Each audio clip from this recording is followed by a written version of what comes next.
বড় পীর আব্দুল কাদের জিলানী রাহমাতুল্লাহ আলাইহির নাম শুনছেন না, সবাই জানেন। তো ওনার কাছে একদিন এক মহিলা আসছে পর্দার আড়ালে, আয়েশা বলতেছে, হুজুর আমার একটা ছোট্ট কথা আছে। তো বলতেছে কি বলো? তো ওই মহিলা পর্দার আড়াল থেকে বলতেছে, হুজুর বিশ্বাস করেন আল্লাহ তাআলা আমাকে অনেক বেশি রূপ সৌন্দর্য দান করছে, আমি অনেক সুন্দরী নারী, আমারে আল্লাহ যথেষ্ট পরিমাণ রূপ যৌবন সৌন্দর্য দান করছে।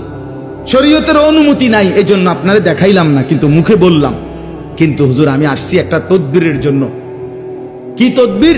আমার স্বামী আমার এত যথেষ্ট রূপ সৌন্দর্য থাকার পরেও আমার স্বামী আমারে বাদ দিয়া অন্য মহিলার দিকে নজর দেয়, সম্পর্ক পরকিয়া, আমি এটা সহ্য করতে পারি না, আপনি আমারে কোনো তদবির থাকলে দেন।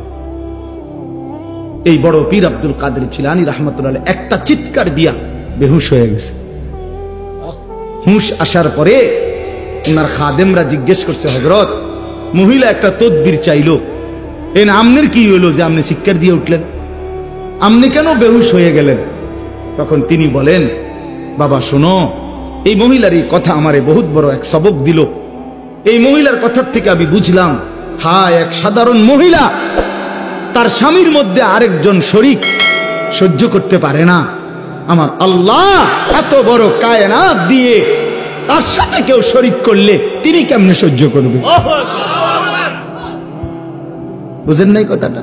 এত কিছু দিয়া আল্লাহ আমারে পাইলা, যদি আমি সেই আল্লাহর সাথে শরীক করি আল্লাহ কেমনে সহ্য করবে? আমি এই বেডির কথা থেকে এটা বুঝছি।